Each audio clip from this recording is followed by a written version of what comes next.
The U.S. will take over the Gaza Strip, and we will do a job with it too.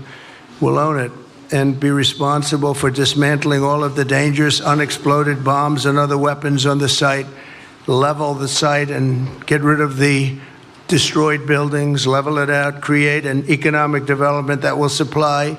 അതായത് ഗാസയെ ലോകത്തിനു മുഴുവൻ ഉപയോഗിക്കാൻ പാകത്തിന് ഒരുക്കിയെടുക്കാനായി മുനമ്പ് America ഏറ്റെടുക്കാമെന്നും അവിടെയുള്ള പലസ്തീനുകൾ അയൽ രാജ്യങ്ങളിലേക്ക് പലായനം ചെയ്തോളണമെന്നുമാണ് ട്രംപിന്റെ പ്രഖ്യാപനം. കാലങ്ങളായി ഇസ്രയേൽ പലസ്തീനിൽ നടത്തുന്ന രക്തരൂക്ഷിതമായ പോരാട്ടം കഴിഞ്ഞ ഡിസംബറിൽ മാത്രമാണ് തൽക്കാലത്തേക്ക് നിർത്തിവെച്ചത്. മേഖലയിലെ വെടിനിർത്തൽ നടപ്പാക്കാൻ അമേരിക്കൻ പ്രസിഡന്റ് പദവി ഏറ്റെടുക്കും മുൻപേ ട്രംപ് ചുക്കാൻ പിടിച്ചുവെന്ന് അമേരിക്കൻ മാധ്യമങ്ങൾ പ്രകീർത്തിക്കുകയും ചെയ്തിരുന്നു.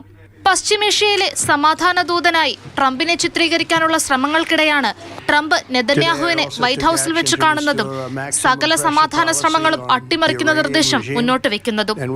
വെടിനിർത്തൽ രണ്ടാം ഘട്ടത്തിലേക്ക് കൊണ്ടുപോകാനുള്ള ചർച്ചകൾക്ക് അമേരിക്ക ഇടനില നിൽക്കേണ്ട സമയത്താണ് ഈ വിചിത്ര നീക്കം. ട്രംപിന്റെ പ്രസ്താവനയ്ക്കെതിരെ ഐക്യരാഷ്ട്രസഭ കടുത്ത എതിർപ്പ് ഉയർത്തിയിട്ടുണ്ട്.